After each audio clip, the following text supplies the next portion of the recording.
Om Shanti. Change has been an eternal law of the universe. The world around us changes.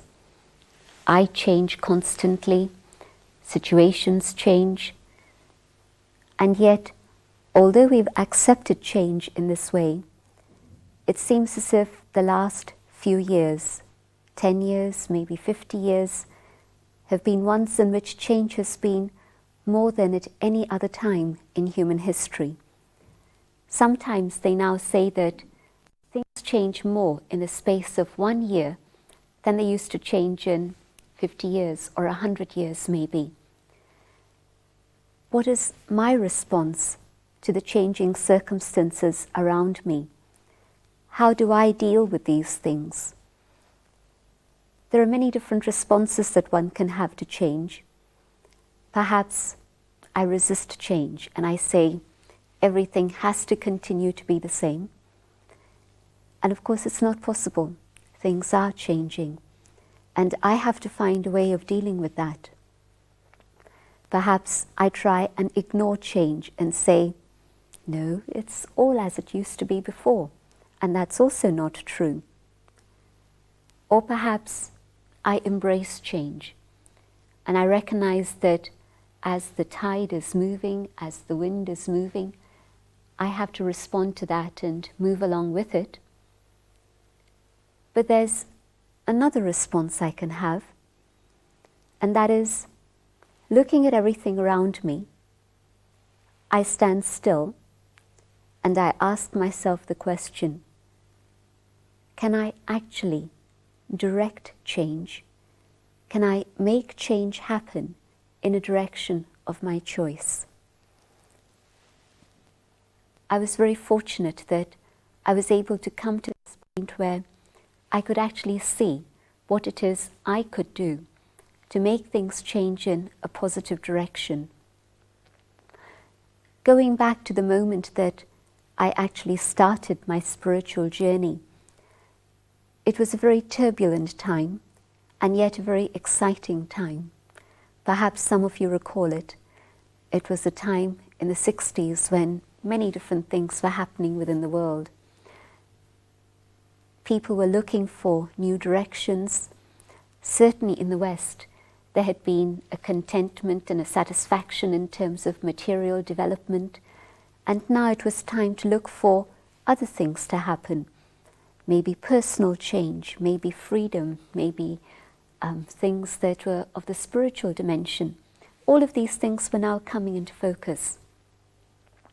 And at that point of time, in my own personal life, I could see a few different paths, and I hoped that I wouldn't have to make those choices immediately. And yet, destiny was such that I was pushed into a corner and I was having to make my choices. In one direction, I could see a very traditional Hindu path. I was born in India, but I'd grown up in England. My father was a very traditional Hindu, and I could see that that was one direction that I could possibly take. There was another direction, and that was the very traditional Western path, and I'd been exposed to those influences too. There was another path that seemed to be open, and that was a path that perhaps one could describe as the path of the permissive society. That was just coming up at that point in the late 60s. And another path which seemed to be one in which I could be true to my own conscience, and yet it wasn't any specified path in this way. Looking around, I had to ask myself the question, in 20 years' time, maybe 40 years' time, will I be comfortable with the decision that I've made now? Or will there be regret, maybe not even in 40 years' time, maybe after a year or 6 months? It was a situation in which there was a lot of choice, but not enough wisdom, or even not enough information with which to be able to make my choices. And again, fortune intervened. And instead of having to make my choice drastically at that point, I was able to take a little time. And I spent that time in India. India is a very ancient land with a civilization that stretches back to 5,000 years. And so the vibrations of that land are different to a place where there hasn't been very much happening until maybe 100 or 200 years ago. And so having a little time, a few months in that land, I found myself asking deeper questions than just the question of, well, what should I do today? I began to look at myself on an inner level and ask, well, what is it that is really the most important? What is it that I would like to aspire to for the future? I'd known the Brahma kumaris since childhood. They were family friends. But at the moment when I needed answers, that was also the place that I turned to. And I heard some very interesting things. And the thing that touched me most deeply in that first intimate conversation with a Brahma Kumari who had dedicated her life to that work was the question of conscience. And perhaps she could see that this was my question. I hadn't actually put it into words in front of her. Obviously it had motivated me, but it wasn't verbalized. And she talked about how one had to be true to one's own conscience, that there could never be a human guru that one could follow, but it was my own conscience that had to be my guru, and it was this that would lead me to my destination. But even apart from ultimate destination, if I was true to my conscience, then I would be able to sleep comfortably each night, with peace, with contentment, with fulfillment. And if my conscience was moving in one direction and my life was moving in another direction, there would always be a situation of conflict that was within myself. So we then talked further about the whole question of development of conscience and how there are many different influences that we come under. Society, media, education, culture, all these different things have a great impact. Is it possible? Is it feasible for the conscience to go beyond all these things and come to a state where there's total clarity? And this yogi indicated that yes, it was possible. That it was possible to go deep within the self and access that which is my own eternal identity. And coming to that awareness, it was possible to allow that being, which is the eternal being within, to actually rise up above all the limitations that this physical body or limited consciousness has imposed. And in that state, it was possible to see what I needed to do at this moment of time, and possible to see the path ahead and also the destination at the end of the path. I was fascinated, and I began to study the things that she was sharing. I'd come in the afternoons, I began to come in the mornings, I began to come mornings, afternoons and evenings. And my mind was totally enraptured by these fascinating things that I was hearing about. I was hearing answers to the questions that I had had for a long time, but I was even hearing answers to questions that I haven't even articulated at that point. One of the questions had been about God. Who, why, what, relationship. Questions that I think every human being must have had at some point in their life. And when I'd asked my Hindu friends and cousins and so forth questions about God, the answers had been very confusing for me. No doubt they spoke with sincerity, and perhaps their faith was giving them help in their situation, but it wasn't things that I personally could relate to. When I asked my Christian friends or teachers, a word that they would very often use was this word, mystery. Well, these are mysteries, and you're not actually supposed to even understand them. I had many Jewish friends, and again in the conversations with them, I found that certainly my own awareness wasn't any further clearer. And so I'd actually set aside the whole subject of God, thinking that, well, at the right time, if it's my fortune, if it's in destiny, maybe I'll find out something more. But I didn't actually give any further attention to that. And yet two things that came up within the initial conversations were so clear and had such a profound impact on my own awareness that they actually transformed the future course of my life.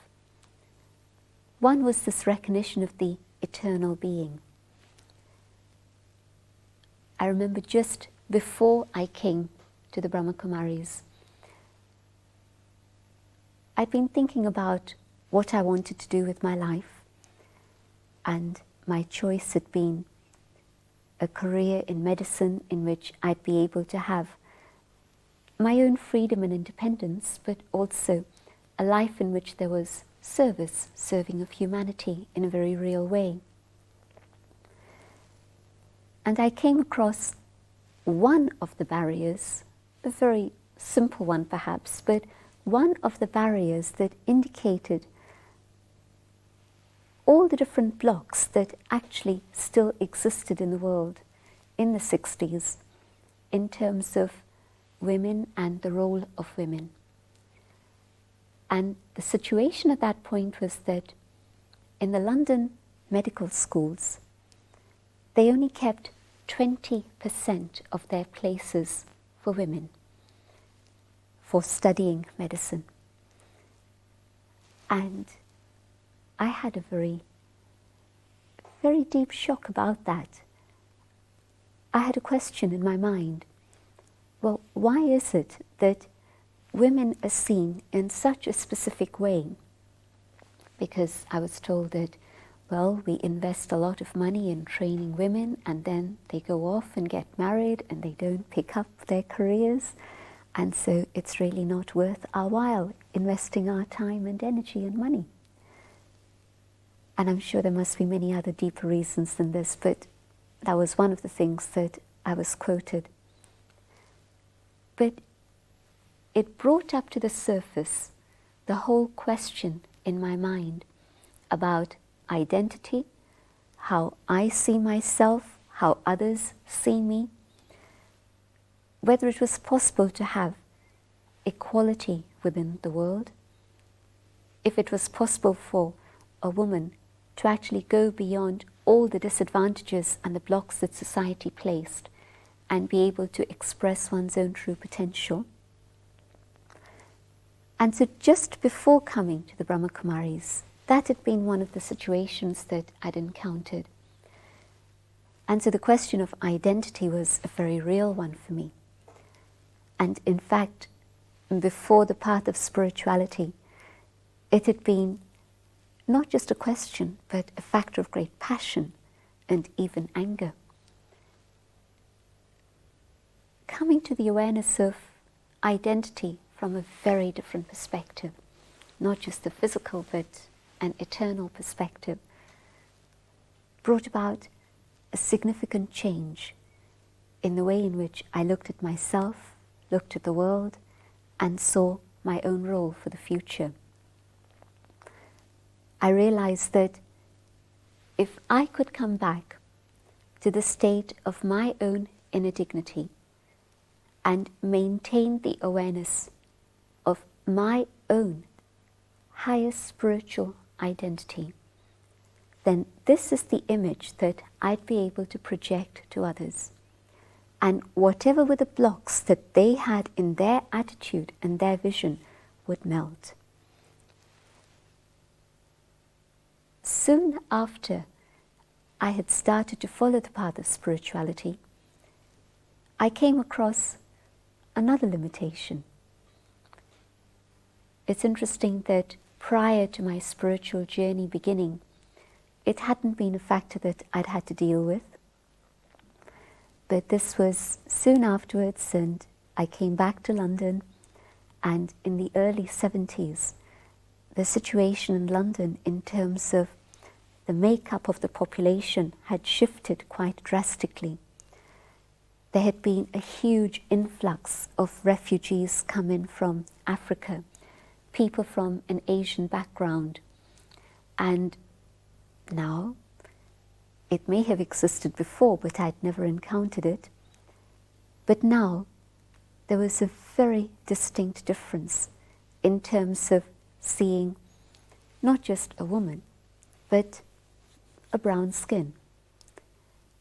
And it was again the understanding of my own spiritual identity and being able to maintain my own inner dignity that allowed me to rise above that particular difference. So often we say, but you shouldn't be doing this. You shouldn't be looking at me with a vision of racism based on color. You know, how thick is the skin? It's actually perhaps only 1/16 of an inch. And yet, we base our attitudes or our responses to human beings and our reactions just on this. And under this, it's actually the same. A person shared a vision once, and they said that whatever the color of this may be, the color of our blood, our sweat and tears is actually the same. And go even deeper than that. Go deeper than the skin and the bones and the flesh and the muscles and everything else, and come to the eternal identity and see others with that vision. And there's an eternal connection, and one can instantly resonate with that and feel that just as I have hopes and desires and dreams and aspirations, this human being also has the same. When a child cries, the same things are making a child in Africa cry, or a child in Europe, or a child in India. And when a child smiles, again, the ingredients are absolutely identical. And so that first realization of my own inner identity showed me how it was possible to break free from all limitations and come back not only to a state of freedom of the self, but also in that freedom to experience and then be able to express that which is the highest potential of the self. I discovered that it was possible to actually experience a very deep state of love within my own inner being, in which I could see the whole of humanity as my family.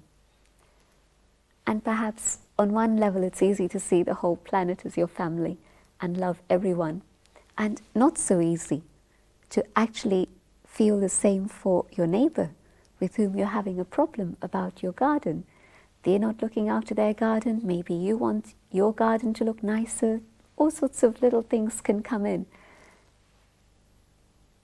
But to love that neighbor also, to see the soul as my brother, and not to mind what they've said, not to hold any pain or suffering in my heart because of the incidents that have happened, to let that dissolve, to rise up above it, and just experience pure love.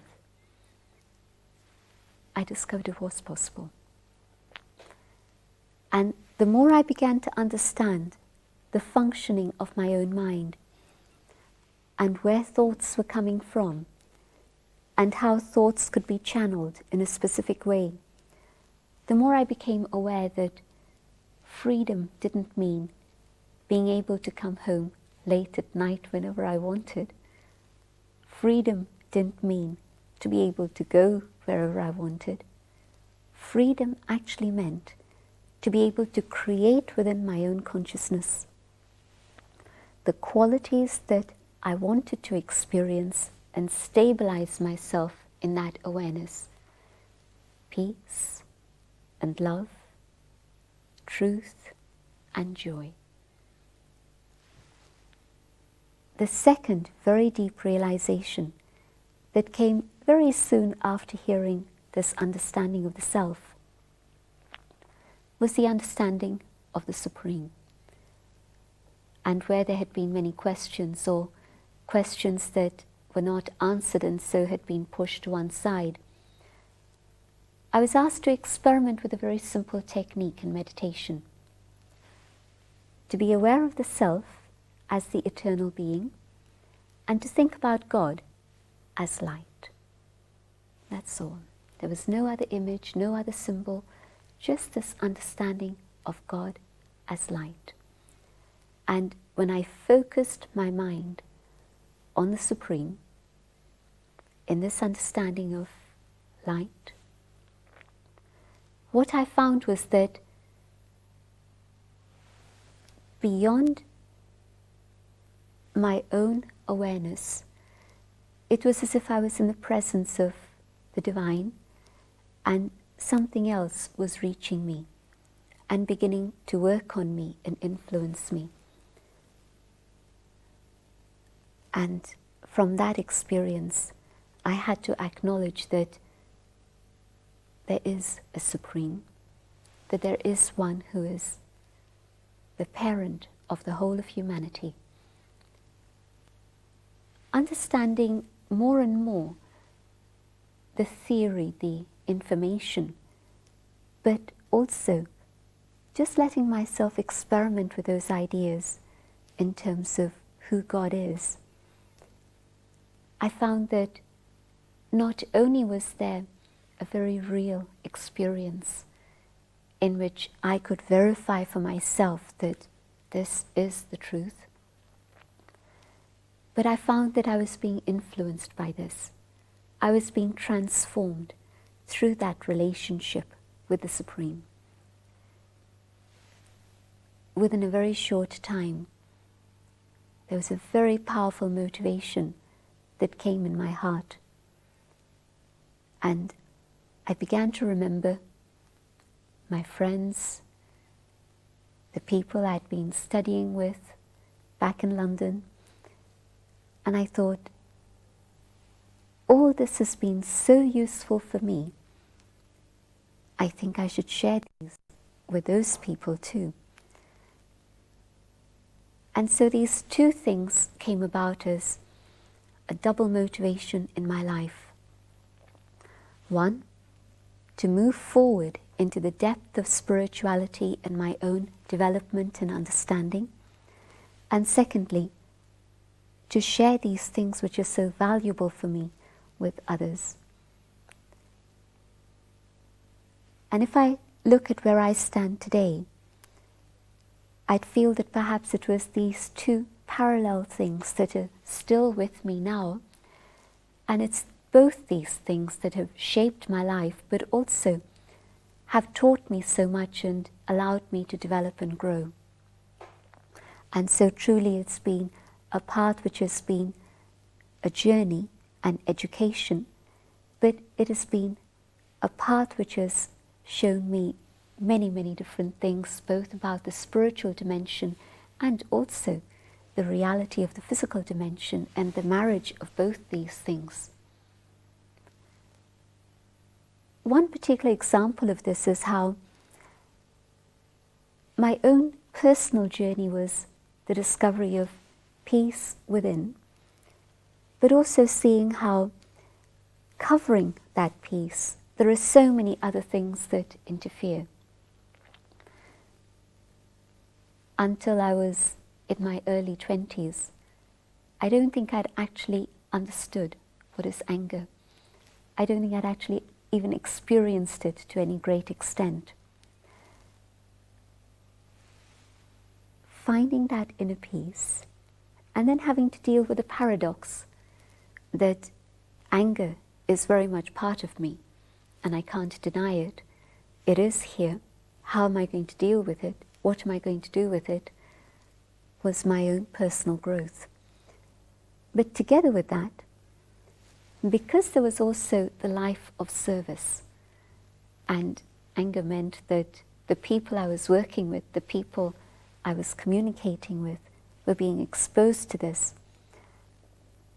It was actually being in that situation of service and learning to cooperate with others that was the most powerful motivation for me to deal with my own inner stuff. I know that all of us actually are brought onto a path which is right for each one of us individually. We may all be on different paths, but we're on the path which is right for us. And for me, if it had been a path in which it was just self-exploration, examination, and trying to transform the self just on the basis of meditation and silence and solitude, my mind would have been very bored with that, I think, and perhaps I would have run off doing other things. But my good fortune was that, yes, there was the awareness of the inner journey, but I was very much involved with all the external things of service and the activities.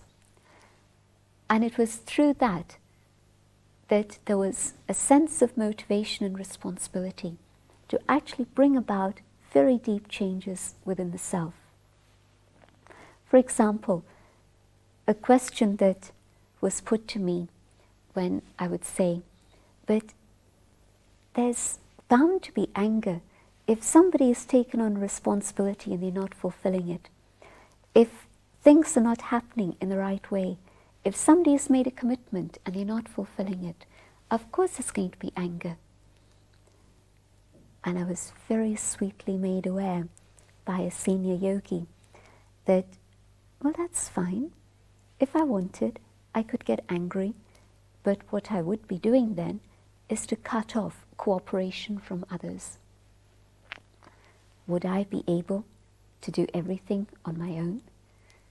Would I be able to achieve even 1% of what was being done if it was my responsibility alone without the cooperation of everyone?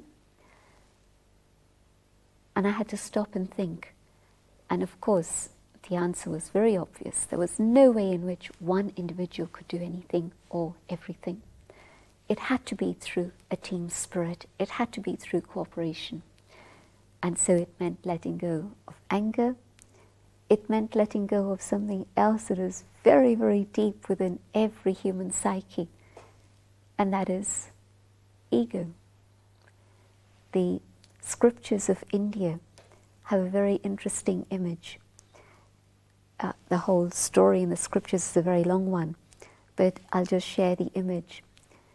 They say that when it was time for evil to be conquered by the power of goodness, there was a monkey who had this task, who was going to fulfill this duty. And he had a very long tail. Well, monkeys generally do. But the point was that this tail of the monkey, that the monkey couldn't see, was his own ego. And so in our own personal journey, and in the struggle and the tug of war between the negative and the positive and the good and the evil within the self, the way that one deals with this is through God's love, God's help, God's strength. But the ultimate victory has to be the victory over my own ego. And ego is a long, long tail that we all carry. You know, it's behind us, so we can't see it, but it's there nonetheless. And not even just the whole process of meditation and realization, but actually working with many others in many different ways, taught me the absolute need to be able to deal with this and inculcate love and respect and humility. I've been sharing things in terms of my own personal inner journey, and yes, service activities that taught me a great deal. I'd like to just relate to these things now in terms of the things that are happening out there, and how, as we change, we're able to make the world change also. Perhaps it seems to be a statement that's very grand, to think that if I change, the world can change too.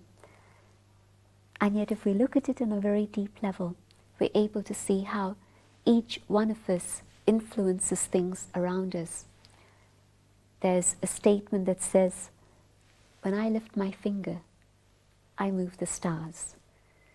There's an impact that we have which is very far-reaching and extended, if only we care to realize it and appreciate it. In terms of just this aspect of peace and transformation within the self and getting rid of anger and so on, in 1986, we were involved in a project that was described as the Million Minutes of Peace Appeal. And this was asking people to share something very precious. We weren't asking people for money. We were asking people to donate time, their thoughts of prayer, of meditation, of contemplation, good wishes, good thoughts.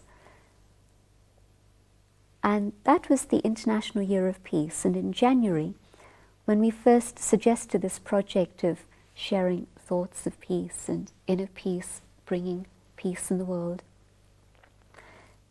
it was considered not only an unusual idea, it was actually an idea that wasn't very easily accepted. It was the year in which people were saying, we have to fight for peace. And I'd smile, because my question would be, if I'm fighting for anything, whatever it may be, is it actually going to be possible to have peace at the end of the journey? If my journey and my path is a fight, what's going to be the destination? It's been stated in the Charter of the United Nations that wars begin in the minds of men. The converse must also be true, that peace begins in the hearts of human beings. And so we were asking people to share thoughts of peace, to allow peace to come back within their hearts. By the end of the year, nobody was questioning this. Somehow, the atmosphere of the world, the right time, visible recognition of the power of spirituality, all of these things had happened. And in fact, this project became the largest non-fundraising project and reached 88 countries, and we received 7 Peace Messenger Awards from the UN. And so I was beginning to see how, on the one hand, it was an inner spiritual journey. On the other hand, it was a journey with many, many others with the same motives, the same goals, the same destinations. And that was a step forward for my own realization in a very, very major way, that it isn't one individual who's going to move forward to perfection. It's going to be the whole world that's going to evolve, and we're going to move forward together. The vision that started the spiritual university, that has always inspired me, has been the vision of the founder. What he saw was the whole world going through a state of turbulence and chaos and upheaval, huge, huge disasters, and yet the world becoming very quiet and silent and still. And in that world, it was as if stars were coming from another dimension and entering the physical arena. And as they came into the world of matter, these stars took on a human form. And although they were human, they were divine. These stars, as they took on their form, became beings that radiated light. Light shone from their forehead, light shone from their eyes, and it was as if there was a light inside that was emerging. When they communicated, it was as if there was a silent communication that reached each other. When they needed to speak, it wasn't just words, it was poetry. When they moved, it wasn't just a movement, it was a dance. It was a world in which the highest qualities were visible and were being expressed in interaction and relationships. It wasn't a world somewhere up there in imagination. It was very much a world here in reality, in the physical domain. But everything within that world had come back to a state of order, of perfection. And the motivation of the founder was, now that's the world that has to be created. And each one of us has to become an instrument to make that world happen. And so when I was seeing that people were now acknowledging that we as human beings were responsible to make peace take place, happen in the world, I was seeing the beginning of the realization of that vision. Another very deep learning for me personally was in the next project that we undertook, and that was Global Cooperation for a Better World.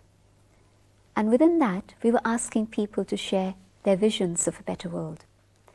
And they were talking about values. They talked about truth, about love, about justice, about harmony, about health. They didn't want physical things of the material world. They didn't want bigger cars or bigger houses or things like this. They were talking about values. And I began to notice that there was a shifting of the pendulum, where values had been rejected a little while earlier.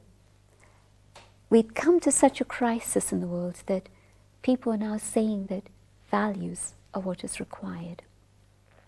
Values are needed. Being involved in the international coordination of that was again a whole process of learning for me personally, apart from the huge amount of energy that was generated and success that came through the project. But what I personally learned within all of that was, sitting in an office in London, it would have been very easy to say, well, this is the way things should be. This is the way things have to be done. And we very quickly learned that it isn't possible to say that this is the only way to do something. It's like if there's diamond, there's many facets, and each facet is reflecting light beautifully. And none of those facets are not right. Every facet has its own truth. And so at that moment, again, the humility of learning, it isn't only one that is right. Many, many, many can be right altogether. And so letting go of, again, old habits and traditions was a very beautiful lesson to learn at that moment. But moving on from there, at this point of time, I see that as I hold my own vision of my own personal destination, but I also see ahead of myself the vision of a better world in front of me. This is something that's happening, again, not only to me, but I'm seeing how many are being touched. It's a season for change, a season for rapid transformation. It's a time in which people are beginning to feel that darkness is ending, light is coming. In terms of my own personal transformation, perhaps the thing that I've had to develop and work on more intensely than anything else has been to have faith in myself. From the moment of knowing God and experiencing God's love, to have faith in God was very simple. To have faith in destiny has also been an interesting journey. To know that every moment has significance, is right, is accurate, is beneficial, and is carrying me forward. That has been not always sweet lessons, but sometimes difficult lessons to learn. But in particular, to have faith in the self. To know that although I'm seeing my weaknesses and negativity, yet what God is seeing within me is my original perfect state. And if I hold on to that vision, I'm able to keep God's vision on me, and I'm able to move forward and fulfill that vision. But I believe that this is true of every human being, that each and every one of us in our original state has total purity and truth. I can have this faith for each and everyone else when I have this faith in myself. If I don't have this faith for myself, it's not possible to have it for others. But having this faith means I see it in others too. I'm seeing how, as we understand these things and come back to the original understanding of who human beings are, that we are actually divine, and we begin to follow those qualities and values in our lives, all the chaos of the world around us, which actually has been generated by us, can all be resolved. We can sort it all out. Whether it's the breakdown of the ecosystem, whether it's the situation of war and conflict in every land, in every corner, whether it's the breaking down of the family structures, all these things are resolved not by trying to deal with the problems out there. We've been trying to do this and it hasn't worked. But as I begin to use the power of silence and love myself, respect myself, I'm able to love and respect not only the people around me, or not only people within the world at large. I'm able to extend that love and respect to the world, to nature, to the environment. And so I see how definitely through changes within the self, we're going to be able to influence changes out there and make things move in the direction of our choice. We have choice. It isn't that circumstances are going to move according to another force that's working. God's desire is that a better world should come.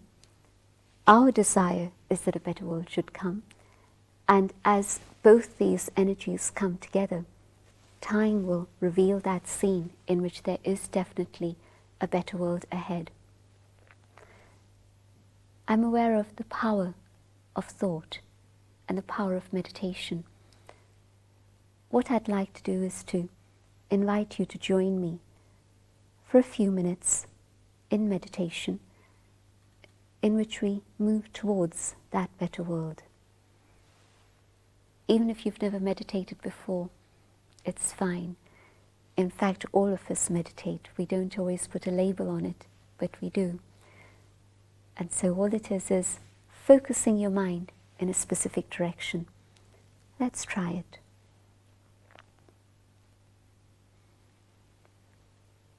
Sitting quietly, turning inwards, I emerge the awareness of the peace that is within me.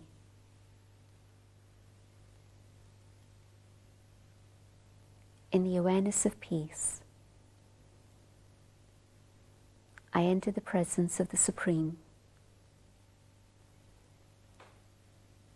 the being of infinite light and love.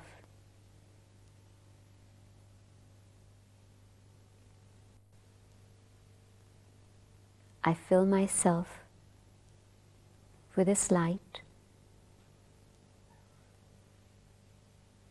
and I see this light touch the hearts of human beings everywhere. I see God's light touching nature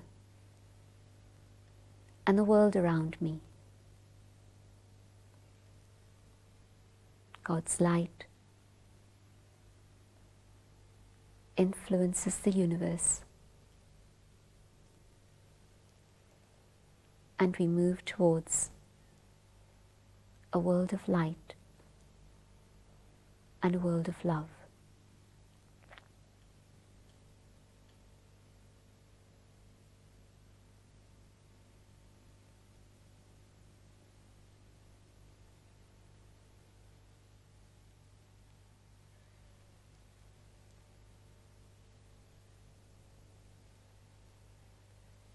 I know that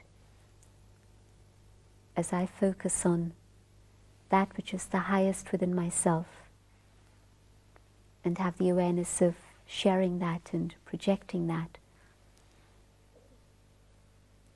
I'm linking up with many others who are aware of these energies and secrets, and together we actually create that better world. Om Shanti.